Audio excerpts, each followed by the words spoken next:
Bienvenidos a Ceteris Paribus, el foro de economía de la Universidad de Pensilvania. Acá discutimos sobre el pasado, el presente y el futuro de la economía en español.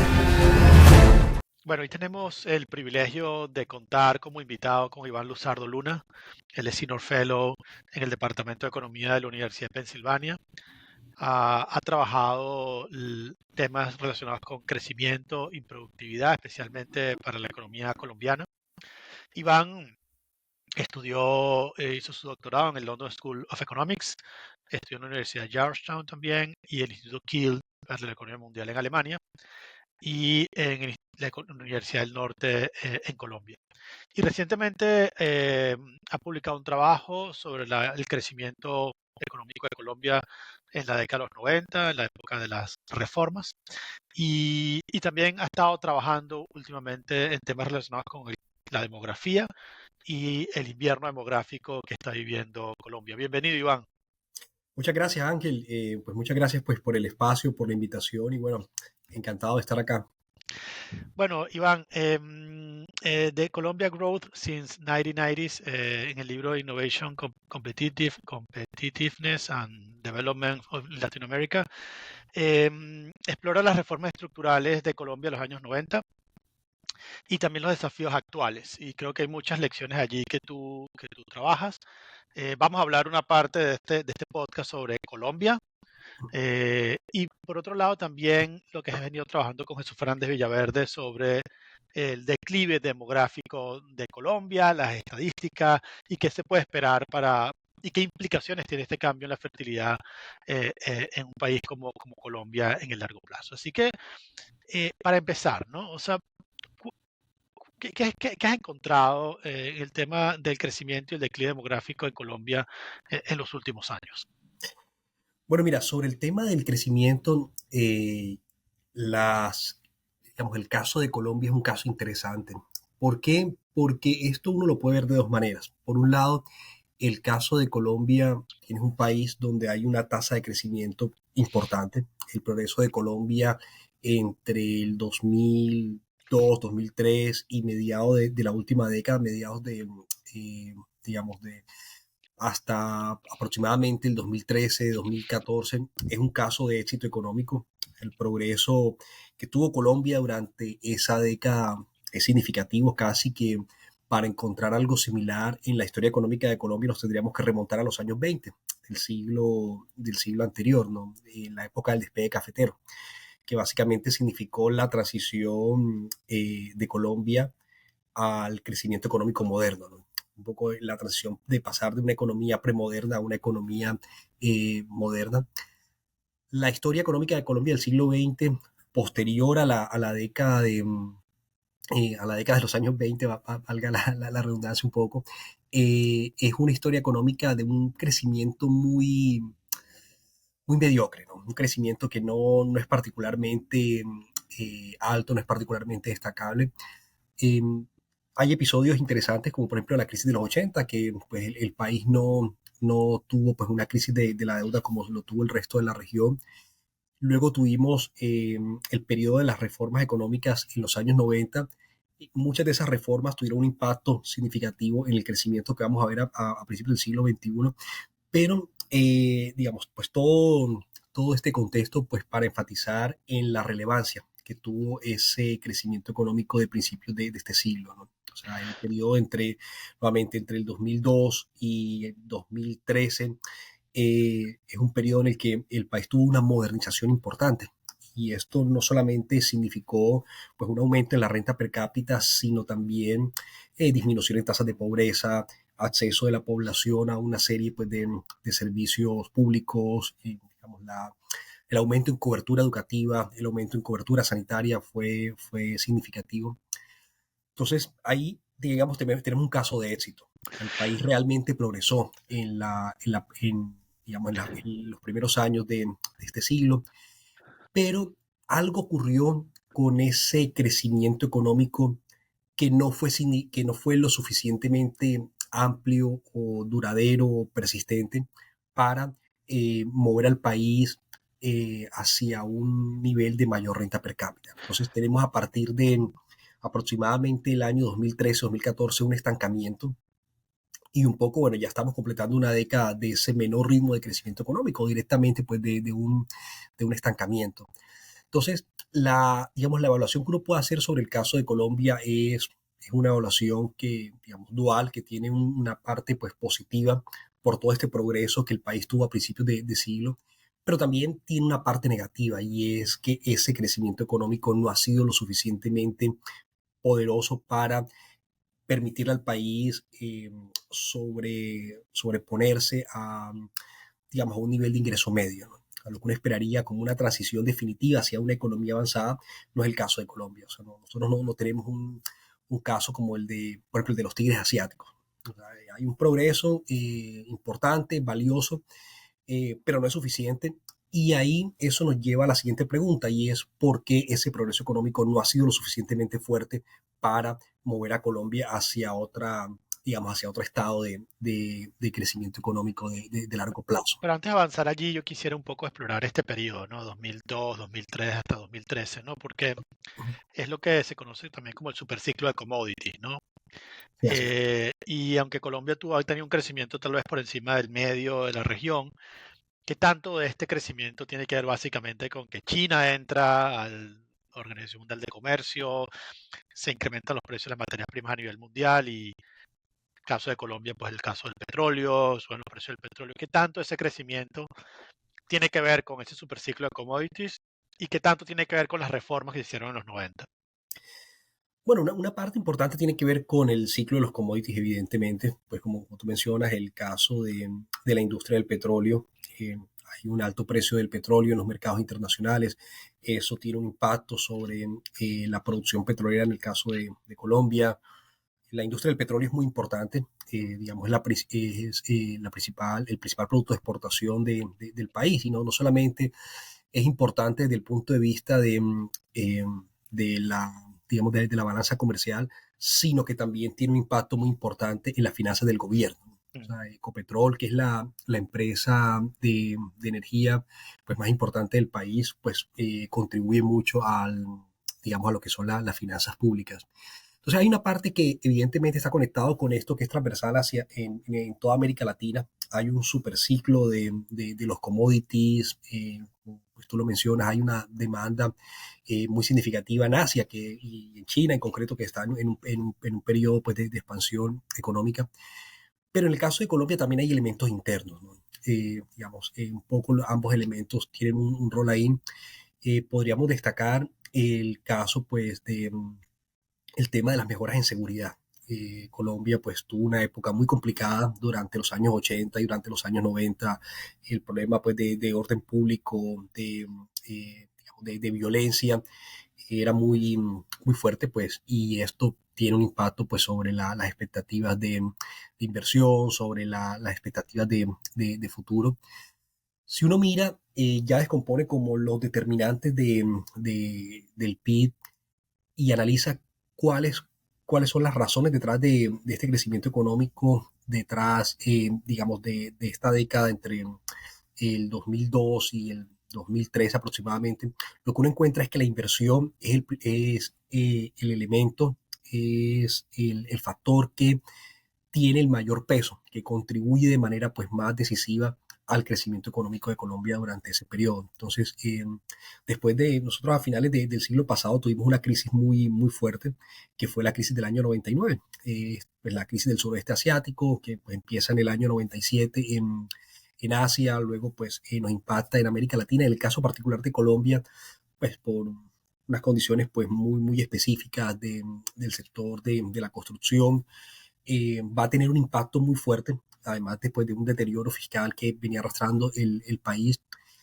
Y la recuperación de esa crisis conecta con este periodo de expansión económica que comienza pues, aproximadamente en el año 2002. Entonces, digamos, la inversión se recupera. Si uno mira la tasa de inversión, la formación bruta de capital físico como porcentaje de la renta per cápita, hay una recuperación muy importante después de la crisis del año 99 y ese crecimiento de la inversión es finalmente lo que está detrás del crecimiento económico, ¿no? Entonces, no solamente es que la economía está exportando, en este caso pues petróleo y pues otros commodities. El carbón también es un producto pues, de exportación importante para el caso de Colombia, sino que también hay un incremento en la inversión. Entonces lo que uno pues puede asociar con esto es que hay unas mejoras en las expectativas, pues probablemente conectado con las mejoras en seguridad y con pues mejores perspectivas de futuro que tiene el país. Esa tasa de inversión no es que se derrumbe posterior al año 2013, pero tiene un estancamiento y a partir de ahí, bueno, viene una reducción paulatina, una desaceleración, pero lo que vimos el año pasado sí fue ya directamente pues un derrumbe, ¿no? En el año 2023, la formación bruta de capital físico como porcentaje del PIB fue alrededor del 13%. Nosotros este nivel, digamos, por debajo de 20 es un número muy bajo, pues, para tener un poco de contexto, ¿no? O sea, esto es como, ¿qué tan importante es la inversión como porcentaje del PIB? Nosotros no veíamos un número así de bajo desde el año 99, desde la crisis del año 99. Entonces, pues parte de, no solamente del estancamiento, sino pues, de la profundización de ese estancamiento económico está relacionado pues con esta menor tasa de inversión. ¿Esa tasa cuando cae, perdón, en qué año? Esa tasa se estanca a partir del año 2013, ¿no? Ok, Luego viene un declive paulatino, pero donde tiene como un derrumbe como tal es el año pasado, en el año 2023. El ok, año ok. 2023, Se estanca aún más, se cae aún más. claro, claro, viene una caída muy, muy fuerte. Y Mm, entonces hablas de este estancamiento a partir del año 2012, ¿no? Y claro, está el reto de los países como Colombia, que la trampa del ingreso medio, ¿no? Que los países llegan a un nivel mm, mm, y no logran pasar como ese nivel, ¿no? claro. Eh, digamos, podemos explorar un poco por qué están esas trampas. Eh, a veces es porque, bueno, las economías básicamente dependen muchísimo, las exportaciones de commodities dependen mucho del petróleo y bueno, llega un momento donde ya no vas a producir más petróleo o no puedes o por el precio se derrumba como ocurrió en el año 2013. Eh, ¿Qué otras razones hay detrás de este estancamiento de Colombia? O sea, ¿es solamente el mercado externo que se derrumba o es también algo interno que ha cambiado? Bueno, la discusión sobre la trampa del ingreso medio es una discusión pues, muy interesante. Pues, hay abundante literatura sobre el tema. Es una discusión particularmente relevante para América Latina. Si uno mira la historia económica de América Latina, pues nuestros países han estado tradicionalmente dentro del grupo de países de ingreso medio, pero pues por diferentes motivos, por diferentes circunstancias, los países no son capaces de completar esa segunda transición, ¿no? Casi que uno puede ver esta transición hacia una economía, hacia el desarrollo o hacia una economía avanzada como dos transiciones, ¿no? Algo, digamos, hay por un lado hay una transición que es pasar de un país de renta muy baja, casi que, digamos, cuando los países están pues en una fase de, pues, incluso pues, de crecimiento económico premoderno, donde pues hay un estancamiento pues total en términos de la renta per cápita, hasta el ingreso medio. Y una vez que están en el ingreso medio hay una segunda transición hacia el ingreso alto. Entonces, probablemente esto se relaciona con el hecho de que lo que el paquete de políticas que sirven para pasar de ingreso bajo a ingreso medio no es el mismo paquete de políticas que se necesitan para pasar de ingreso medio a ingreso Mm, alto. ok. Entonces, la falta de reforma, de continuar en la senda de las reformas estructurales parece que tiene un impacto muy importante. Si bien la estabilidad macroeconómica es un elemento esencial, es una condición necesaria, pero pues muchas veces no es suficiente, ¿no? O sea, los países tienen que seguir avanzando. Lo que ocurre en el caso de Colombia es que nosotros tenemos un periodo de reformas estructurales muy importante a principios de los años 90, que un poco coincide con lo que ocurre en el resto de América Latina, de, por ejemplo, otorgar independencia al Banco Central, reducir las tasas de inflación, abrir la economía al comercio internacional. Eso pues es importante, pero ese dinamismo reformador se estanca. Básicamente lo que vamos a tener en el caso de Colombia es que cada vez es más, va a ser más difícil o la intensidad de las reformas va a tener menor impacto y casi que uno podría dividir las reformas de primera generación, como estas reformas orientadas a la estabilidad macroeconómica, con unas reformas de segunda generación, que muchas veces es lo que llamamos como las reformas a nivel micro, ¿no? Digamos, tener como una transformación a nivel microeconómico, orientadas principalmente pues, a mejorar los niveles de productividad, digamos, a tener una regulación que sea más eficiente o que promueva el crecimiento económico de una manera más directa. Entonces, la ausencia de esta segunda generación de reformas probablemente va a condicionar también la falta de convergencia en términos de renta per cápita, ¿no? O sea, en Colombia lo que vamos a ver es que digamos, el dinamismo reformador se va a estancar. El retorno de las reformas de los 90 digamos, es visible, se internaliza esos resultados en la primera década de este siglo, pero luego la ausencia de continuar con estas reformas, pues es lo que está detrás del estancamiento económico y unido a algo muy importante y es que por diferentes razones, probablemente pues es algo que se escapa pues a la temática de este podcast. Colombia no es capaz de solucionar definitivamente el tema de la violencia, ¿no? Entonces, la situación de seguridad ha mejorado. Digamos, el país del 2024 es un país completamente diferente al país de los años 90. Hoy tenemos un dinamismo, por ejemplo, del sector del turismo. Muchas personas del resto del mundo visitan Colombia. En general, pues en las ciudades se puede se puede vivir, se puede estar de manera tranquila, pero el problema de violencia, el problema de seguridad no se soluciona del todo. Entonces, ahí también creo que hay un elemento institucional de fondo que no le permite a Colombia avanzar a una siguiente etapa de desarrollo. Y esa sería mi pregunta, no te quería interrumpir. Hay un debate, ¿no? En la década de los 90, principios de los 2000, de que tal vez el crecimiento que quisiera llegar a tener Colombia y los países de la región, está el debate, bueno, no se alcanzó porque las reformas fueron insuficientes, hacía falta más reformas, y hay quienes dicen que las reformas iban en el camino equivocado, ¿no? O sea, que más reformas no necesariamente iban a generar más crecimiento, precisamente porque lo que hacía falta no era arreglar lo macro o lo micro, sino arreglar las instituciones, ¿no? Y bueno, el premio Nobel de este año es básicamente sobre este tema institucional. Eh, y bueno, creo que en los 90 nos enfocamos mucho en arreglar lo macro, la inflación, los déficits fiscales, luego cosas micro como ganar competitividad, resolver distorsiones, subsidios, etcétera. Pero ¿qué le faltó a Colombia, ¿no? Del punto de vista institucional, ¿no? Para sobreponerse a esos obstáculos que tú señalas, especialmente el tema de la violencia, ¿no? Porque si no logras garantizar derecho de propiedad, Estado de Derecho, pues evidentemente Colombia ha tenido un desempeño macroeconómico superior al resto de América Latina.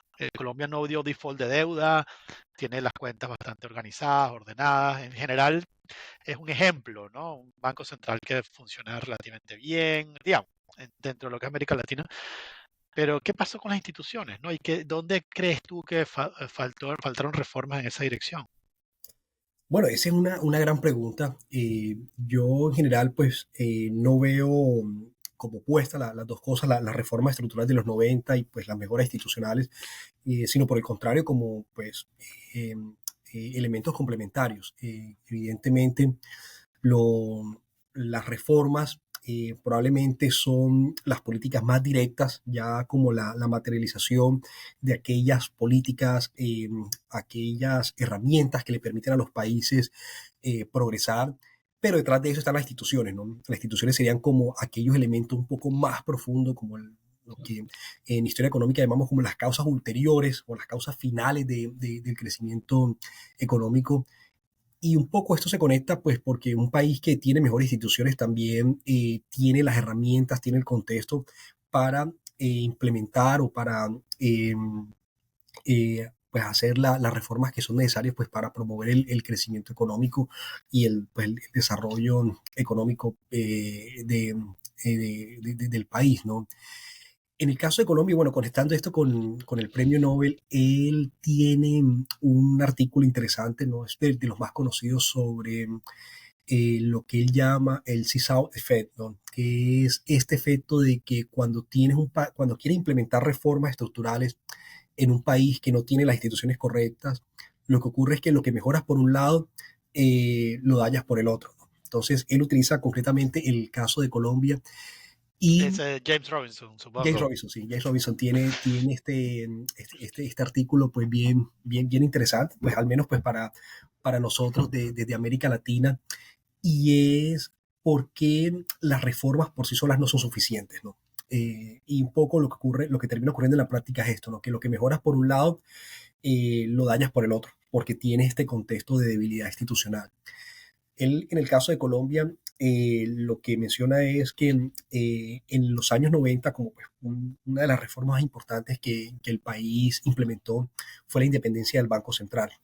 Colombia, pues al igual que el resto de América Latina, tuvo durante la mayor parte del siglo XX pues, un banco central que no era independiente, a pesar de que la inflación siempre fue menor que en el resto de América Latina. Eso estuvo un poco bajo control, digamos, no hubo como un abuso de la política monetaria para financiar el gasto público. Sí había mucho crédito focalizado hacia determinadas industrias, y pues cuando se hizo la reforma de los 90, digamos, el modelo que se implementó fue pues, un banco central moderno, orientado pues al control de la inflación, y eso fue un gran avance, ¿no? Entonces, tú tienes un gran avance en la política monetaria, pero lo que vamos a ver después es un retroceso o un declive de la política fiscal. Entonces, nuevamente nos Mm. regresamos a la historia de Colombia en el siglo XX. Colombia pues, fue un país fiscalmente muy prudente. O sea, el manejo, digamos, gran parte pues, de la estabilidad macro de Colombia durante el siglo XX se debe a que los déficits fiscales fueron bajos. O sea, un manejo pues, muy prudente, muy conservador de la política fiscal. Pero lo que vamos a empezar a ver es que curiosamente esa tradición de bajo déficit fiscal se va a empezar a romper a partir de los 90, ¿no? Entonces, ahí lo que vamos a ver es un deterioro de la política fiscal al mismo tiempo el que tienes una mejora en la política monetaria. Y este es el famoso seesaw effect, ¿no? Que es que lo que mejoras por un lado se deteriora por el otro. Y la razón detrás de esto es la debilidad institucional, ¿no? Entonces, esto nos lleva a que definitivamente, bueno, Colombia tiene que avanzar en esa dirección, y en la parte pues, institucional podríamos pues, mencionar dos cosas. Lo primero es la capacidad estatal, entendida pues, en un sentido amplio, incluyendo el tema de la seguridad, ¿no? Desafortunadamente, como mencionaba anteriormente, el tema de la violencia y el tema del control del Estado sobre la totalidad del territorio es algo que no se termina de completar en Colombia. O sea, hay mejoras, hay avances, pero todavía tenemos problemas de violencia, tenemos zonas del país donde el Estado no está presente, donde el monopolio pues, de la fuerza digamos, no se observa. Entonces, en la parte de la seguridad todavía hay una tarea pendiente. O sea, nosotros no podemos caer un poco pues, en una visión conformista de que pues, ya esto es algo del pasado, que ya pues completamos esa transición. Ahí todavía el Estado tiene pues mucho por hacer. Y por otro lado, en el tema institucional, el tema pues ya el tema político, hay una debilidad institucional en Colombia, y es que el poder, pues, digamos, el poder político podría reforzarse el sistema de pesos y contrapesos, ¿no? Eso, digamos, nosotros vamos a tener una estructura política donde, pues, digamos, hay un poder importante del poder ejecutivo, digamos, sí, del gobierno como tal, y un poco lo que, pues, yo he podido observar, y quizás donde podría estar la oportunidad de mejora, es que en las otras ramas del poder, particularmente en el poder legislativo, se pudiese mejorar, digamos, se pudiese empoderar un poco más esa rama del poder político, y eh, pues digamos funcionar como un contrapeso del poder del gobierno, ¿no? Eh, Ejecutivo. el poder del Ejecutivo, ¿sí? En Colombia en general las elecciones al Parlamento, las elecciones al Congreso no tienen tanta visibilidad. Se me hace que la población no está tan, eh, digamos, tan informada, no se le da la misma relevancia a las elecciones al Congreso. que a las elecciones a la presidencia, ¿no? Las elecciones a la presidencia, independientemente pues, de la visión política que cada uno tenga, son elecciones que generan pues mucho interés, la gente está más informada, hay una mayor participación. En el caso de las elecciones legislativas no ocurre lo mismo. Y, digamos, hay un tema en el diseño del Parlamento que, bueno, es una materia de discusión entre, digamos, quienes trabajan o quienes están en el ámbito de las ciencias políticas, y es que Colombia tiene dos cámaras, ¿no? Tiene el Senado y la Cámara de Representantes. El Senado es de circunscripción nacional, es decir, yo en una determinada región voto por una lista nacional, independientemente de la localización. Y entonces esto crea una distancia, ¿no? Entre los senadores y el elector. Entonces hay quienes piensan que avanzar hacia una estructura un poco más territorial, es decir, que el Senado tuviese como constituencies en donde las personas conocen directamente quién es el senador de su distrito, de su zona. Eso pues podría tener un impacto en la visibilidad y pues también digamos, en la importancia pues relativa del Congreso. La Cámara de Representantes sí es de circunscripción territorial, es decir, por departamentos, y ahí un poco lo que ocurre es que se vota pues por un grupo a partir del Parlamento, ¿no? O sea, esto va de acuerdo a la población, eh, pero pasar a un sistema de tener representatividad por, digamos, un representante pues por distritos o constituencies, hay quienes piensan que esto le podría dar mayor visibilidad al Congreso. Una cosa que típicamente pasa con los congresos que tienen mucho menos presupuesto, ¿no?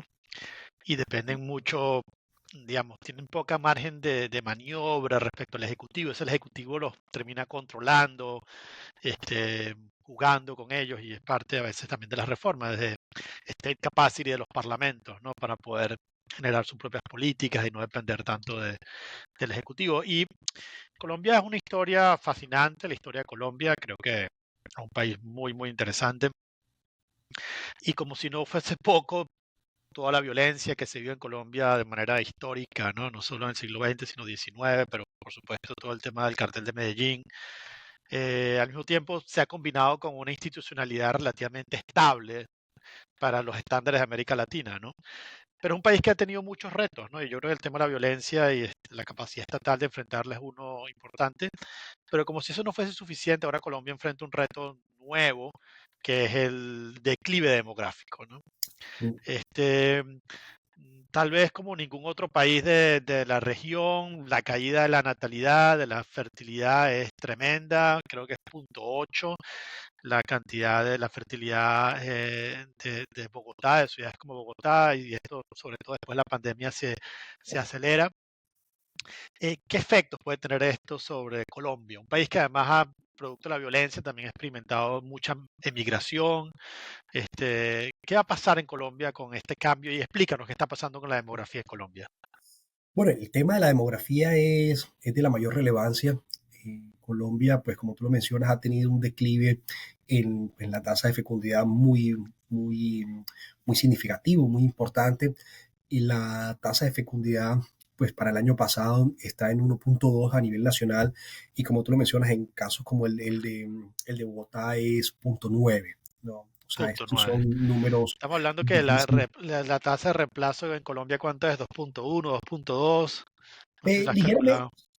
o sea, digamos, normalmente se asume 2.1, ahí hay un matiz y es que ese 2.1 puede ser un poquito más alto cuando la tasa de supervivencia de las cortes es menor, ¿no? Es decir, si la tasa de mortalidad es ligeramente mayor, pues la tasa de reemplazo tiene que ser un poquito más alta de 2.1. Entonces, digamos, en países donde pues, desafortunadamente todavía hay problemas de mortalidad infantil, normalmente las tasas de reemplazo suelen estar como en 2.2, 2.3, ¿no? Okay. Colombia ha avanzado mucho en términos de sanidad pública, entonces pues podríamos pensar que está mucho más cerca de este 2.1. Ok. Pero evidentemente pues eso no es suficiente, ¿no? O sea, O sea, está faltando un hijo para poder reemplazar en este sí, momento en sí, sí, Colombia, sí. Más, básicamente, ¿no? más de un hijo en el caso de Bogotá, ¿no? O sea, Bogotá está Y en más de un hijo. 0.9.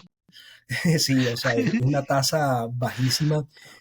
Pensemos que Tokio, que bueno, Japón es como un poco pues el emblema del invierno demográfico, pues el primer país o uno de los primeros países donde este tema de la reducción de los nacimientos comenzó a ser un tema pues de la mayor relevancia. En Tokio es 0,97 la tasa Ah, de fecundidad. Es decir, Bogotá está por debajo de Tokio. Bogotá está por debajo de Tokio, exactamente. Bogotá está por debajo de Tokio. Yo creo que esto es mira, un tema importantísimo. A mí se me hace que el país todavía no le ha dado la suficiente relevancia a este tema. O sea, eh, si bien, bueno, se menciona, y nosotros ahora recientemente pues tuvimos una reforma pensional, se mencionó un poco pues el tema demográfico, pero no tiene la misma visibilidad, o sea, no es algo que esté como en la discusión pública, digamos que la prensa esté reportando permanentemente sobre esto, tampoco hay una política pública clara para contrarrestar esto, es decir, los policy makers todavía están como asimilando este shock y yo creo que la razón es porque el cambio fue muy rápido. Hasta, digamos, el declive, pues la transición demográfica eh, ya venía en Colombia de manera gradual, pero a partir del año 2015 es cuando tenemos esta aceleración de la caída de los nacimientos. Esa aceleración de la caída de los nacimientos un poco coincide con este periodo de estancamiento económico. O sea, no estoy diciendo que es la razón, pero parecería que sí hay una correlación, ¿no? Entre los dos fenómenos. Eh, a partir de mediados de la década pasada, la economía frena su periodo de expansión económico, hay como una transición hacia un periodo pues, de menor dinamismo económico y directamente pues, ya de un estancamiento en términos per cápita. Si pues descontamos de la tasa de crecimiento, el crecimiento de la población en términos per cápita, el país empieza a avanzar muy poquito a partir del año 2014 en adelante. Y ahí lo que vamos a ver es que eso pues coincide con un periodo de declive en los nacimientos. Esto evidentemente se acelera después de la pandemia y hasta llegar al punto pues, de las tasas que estamos viendo pues más, digamos, las que vimos el año pasado y que continúan bajando, ¿no? O sea, en el 2024 el número de nacimientos continuó disminuyendo con relación al 2023. No es Wow. que, digamos, estamos en un mínimo y vamos a empezar a ver el rebote, sino que esto continúa bajando y pues no sabemos cuál va a ser como ese piso, ese nivel mínimo de nacimientos que vamos a observar en el caso de Colombia. Ahora, la situación de Colombia se complica aún más porque a diferencia de Japón y de muchas economías avanzadas, nosotros lo que tenemos es también un fenómeno de migración muy importante. Entonces, unido a este declive natural de la población, la cantidad de colombianos que se han ido del país, que pues, han emigrado a buscar oportunidades en el resto del mundo, ha aumentado sustancialmente y eso sí es algo más, o sea, digamos, pues Colombia tiene una, una tradición pues de migración muy importante pues desde los años 80, desde digamos cuando empieza pues todo este periodo de profundización de la violencia, empieza a aumentar mucho la migración de colombianos, pero en términos de números, en términos de volumen, de número de personas saliendo del país, los dos últimos años han sido bastante significativos. El Después de año la pasado pandemia se ha acelerado la se ha migración acelerado colombiana. la migración después de la pandemia y muchos colombianos jóvenes también, que son colombianos Hacia que España, Europa, ¿no? principalmente Estados Unidos, España y luego pues el resto de Europa. Ujú. Pero un número muy importante hacia Estados Unidos, ¿no? Ok. Muchos colombianos, digamos, con muy buen capital humano, o sea, con formación, ¿no? O sea, pues la migración es diversa, y, digamos, esto abarca desde, digamos, personas que pronto no tienen una alta cualificación Ujú. y pues van pues simplemente pues en busca de oportunidades, hasta colombianos profesionales, digamos, con muy buen capital humano, que simplemente pues no ven una perspectiva de futuro en el país y buscan pues desarrollar todo ese talento en otra geografía. Solamente como para tener un contexto, medir la migración es difícil. porque pues no hay una estadística precisa que nos Ujú. indique el número exacto de colombianos viviendo en el exterior, pero un poco uno lo puede aproximar como la diferencia entre el número de colombianos, de nacionales colombianos que sale del país, descontándole los que ingresan al país, ¿no? Si uno mira esa estadística, lo que encuentra es que aproximadamente 450, la diferencia es aproximadamente 450.000, ¿no? Es decir, 450 Anualmente, para el año pasado, para el el año 2023. pasado. O sea, Ahora, esto ha y ido esto, creciendo, pero el año pasado fue alrededor de esos 450.000 y colombianos. entonces si tú sumas, ¿no? La migración neta, ¿no? Que en este caso es negativa hacia afuera, gente que se va de Colombia, con la cadena de natalidad, digamos, no sé si lo has calculado, cuándo Colombia empezaría a perder población. Bueno, lo que pasa es que nosotros, eh, bueno, tenemos un desafío y es que, eh, bueno, los datos de las proyecciones de población probablemente tienen que ser ajustadas, ¿no? O sea, nosotros Mm, tenemos un buen sistema de estadísticas vitales donde pues se registran los nacimientos, las defunciones y eso pues nos da una población proyectada. Pero si uno mira las proyecciones oficiales del Departamento Nacional de Estadística, del DANE, ellos todavía no internalizan ese menor número de nacimientos. ok, El último censo en Colombia fue el 2018. Entonces, las proyecciones de población pues están condicionadas por ese censo. O sea, un poco lo que hacen los departamentos de estadística es que miran el último censo, el del 2018, toman el anterior y pues hacen como una proyección hacia cuál sería la población esperada para ok. el 2050. Pero ahí todavía no está internalizado ese menor número de nacimientos. Si eso se tiene en cuenta, más la migración, digamos, un poco la idea que uno se puede hacer es que Colombia, pues ya estaría en el pico de población, ¿no? O sea, Colombia estaría, Ahora, exactamente. exacto, en el año 2024, 2000, probablemente 2023, podríamos estar incluso perdiendo levemente población por el fenómeno de la migración.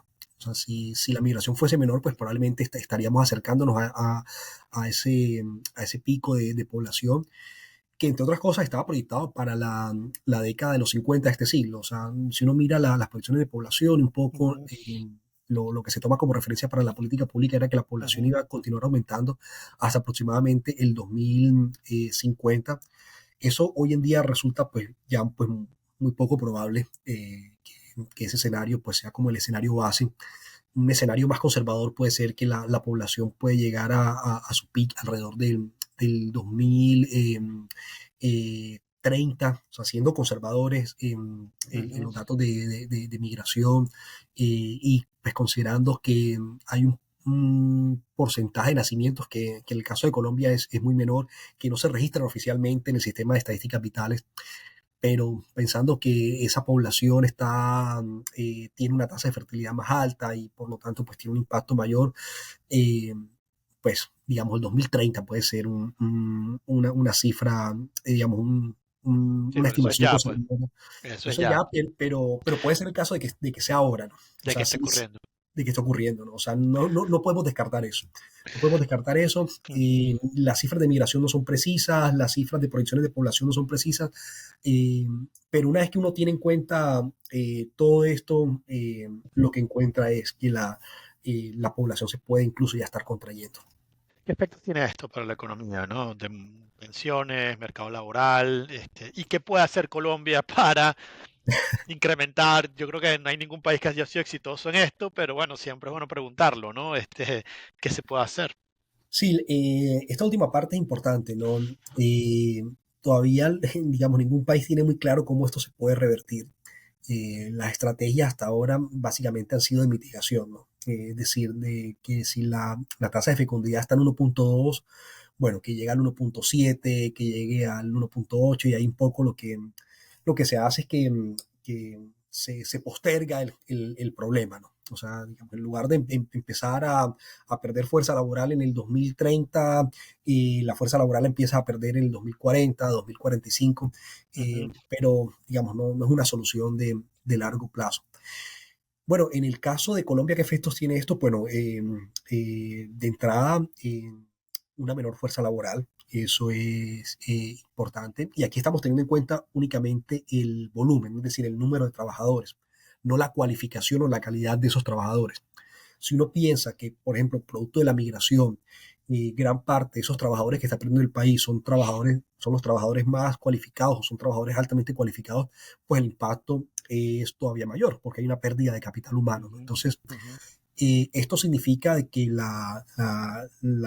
digamos, el porcentaje de la población que hace parte de la fuerza laboral es menor y por lo tanto la capacidad de producción, eh, digamos, en este caso, pues el PIB de la economía tendería a ser menor.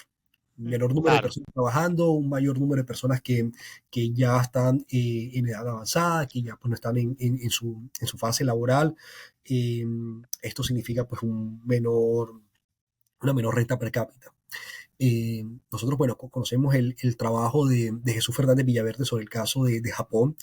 Él sostiene que pues, mucho del debate que ha habido sobre el estancamiento económico de Japón relativo a Europa y relativo a Estados Unidos posterior a la década de los 90, eh, bueno, la razón principal es el tema demográfico. O sea, si claro. uno mira no el PIB per cápita, sino él muestra el PIB por trabajador y el PIB por hora trabajada, lo que se encuentra es que las tasas de crecimiento no son tan diferentes, ¿no? O sea, Japón se comporta como un país europeo, simplemente lo que ocurre es que tiene un menor número de trabajadores, porque tiene un Ujú, mayor porcentaje de la población pues mayor de la edad de retiro. claro, Algo similar puede ocurrir en Colombia con el agravante pues, de que Colombia no tiene el nivel de renta per cápita de Japón y de los claro. países europeos que están pues, ya en este ciclo O sea de que la construcción. trampa de ingreso medio se incrementa, una nueva Claro, trampa de ingreso medio, ¿no?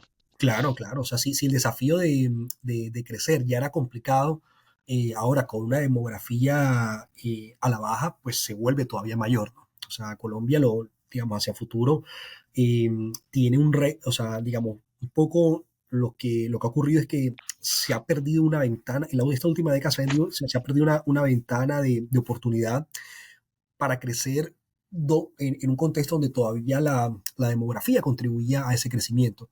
Ahora el reto hacia adelante es mucho más difícil, porque no solamente pues, están los problemas estructurales que hemos mencionado, la ausencia de reformas estructurales, el tema de la seguridad que no se termina de resolver al 100%, adicional a eso está el tema demográfico. Entonces, hay el reto de crecer es todavía mayor. Y hay un último tema que está muy conectado con el tema demográfico y es el tema de la sostenibilidad del sistema de pensiones, ¿no? Evidentemente, eh, pues un país con una demografía a la baja tiene un reto, porque cómo se van a pagar las pensiones del futuro, ¿no? Nosotros tuvimos recientemente una reforma pensional que, digamos, haciendo una simplificación excesiva, sobre simplificando, básicamente tenía dos componentes, ¿no? Por un lado, aumentar la cobertura hacia, digamos, un gran porcentaje de la población que no reunía los requisitos para obtener una pensión, y por otro lado, reducir las pensiones eh, de alto valor, es decir, las pensiones, digamos que para el segmento pues, de mayor ingreso de la población. Digamos, hay un término para eso en Colombia que son las megapensiones, ¿no?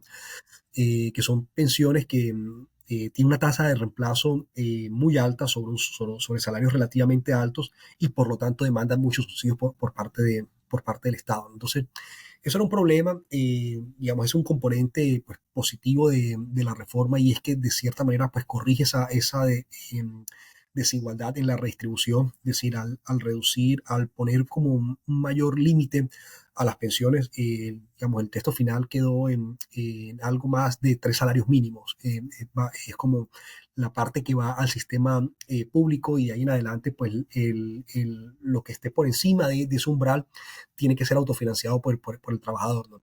Pero, digamos, el efecto final es que esto reduce la cantidad de recursos públicos que van a financiar pensiones altas y las orienta a pues, la población digamos, que no tenía acceso a una pensión.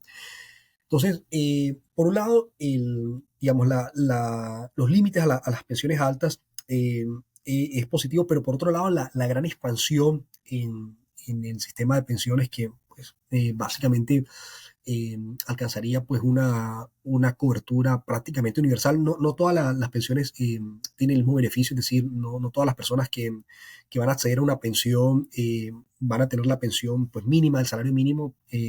Digamos, hay una pensión que está pues por debajo de eso, que está más conectada con la línea de la pobreza, pero evidentemente esto implica un gran desafío desde el punto de vista fiscal, ¿no? Es cómo financiar este gasto Claro, en pensión claro, con una demografía a la baja y adicionalmente con otro problema que es muy común en Colombia y desafortunadamente en toda la región, que es el tema de la informalidad laboral, ¿no? Entonces, claro. el, las contribuciones al sistema de pensiones estaban condicionadas por la manera como funciona el mercado laboral, ¿no? Si hay un mayor número de personas dentro del sector informal, quiere decir que esas personas no están cotizando al sistema de pensión y eso vuelve más insostenible el sistema. Entonces, ahí Claro. hay un reto importante.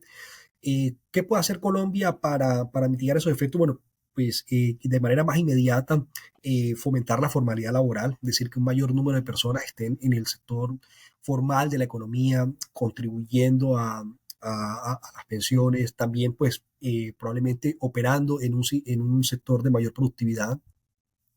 Ese, digamos, es como lo más inmediato. Y pues, por otro lado,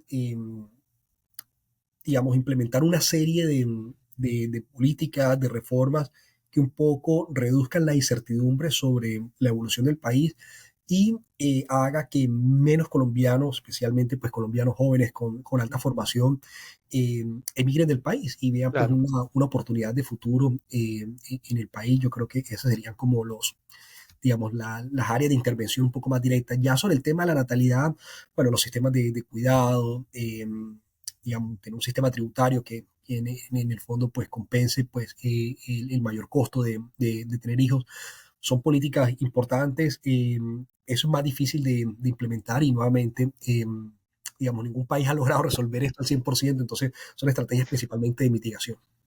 Si tuvieses, y ya para terminar, si tú tuvieses Ujú. que pensar Colombia los próximos 30 años y hoy habría que tomar algunas reformas, ¿qué cambios, no ves así de largo plazo? ¿Qué habría que hacer? ¿Qué reformas habría que hacer ya para que en los próximos 30 años Colombia pueda generar mayor bienestar y riqueza para los colombianos?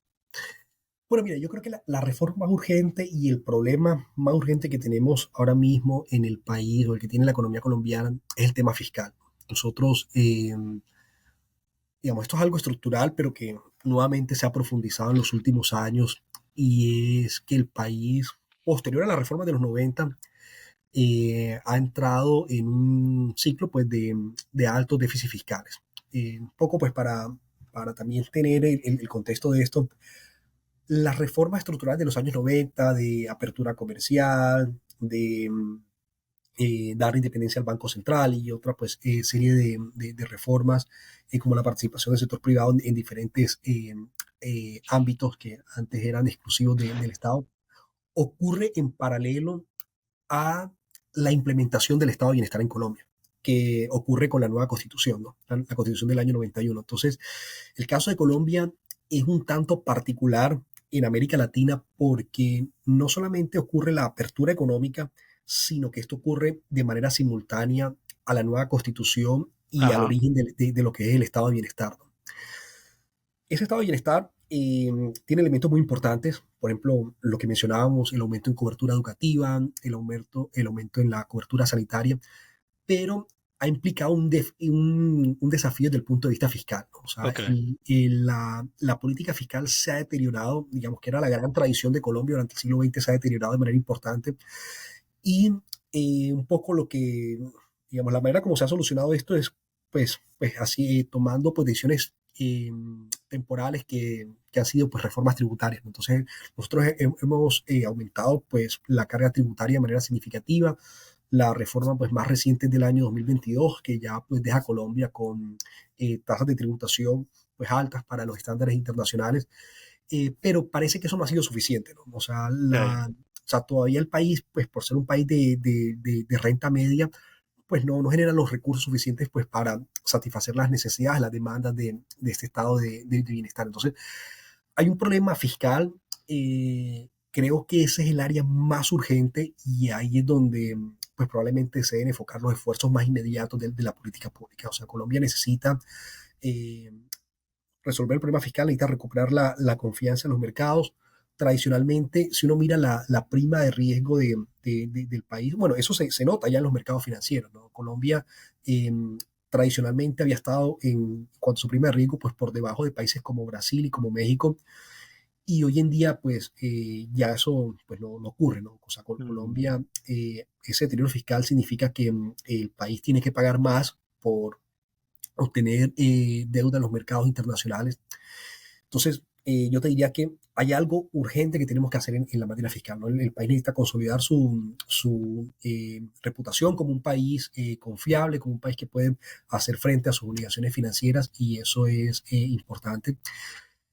Y ya, pues, un poco más de largo plazo, bueno, hay que retomar la agenda de las reformas. Un poco, pues nosotros empezábamos esta conversación diciendo que las reformas de los 90 pues, fueron importantes, pero se perdió ese apetito por reformar, ese afán por reformar, un poco se fue quedando en el olvido. Entonces el país necesita pues, implementar reformas que le permitan impulsar pues, su productividad y que mediante un mayor dinamismo económico se pueda hacer frente a estos desafíos como pues, una demografía que va a la baja, un gran segmento de la población que todavía está en informalidad.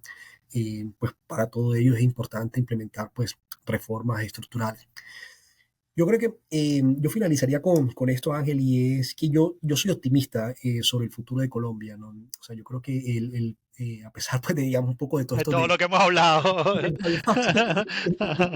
Bueno, el panorama se ve oscuro. Yo soy optimista sobre, sobre el futuro de Colombia, y no, digamos, pues, por sí, sí, simplemente pues porque, digamos, se hace Nacionalismo, colombiano exacto. y nacionalismo y eso, sino que yo creo que el país en su historia se ha sobrepuesto a desafíos grandes, ¿no? O sea, si nosotros fuimos capaces de superar esa época eh, tan complicada, tan violenta de los años 80, todos esos problemas digamos, de esa era, yo creo que vamos a ser capaces de superar los desafíos que vienen hacia adelante, ¿no? Entonces, hay algo, digamos, hay un elemento muy importante de resiliencia en la historia de Colombia, eso yo creo que es importante.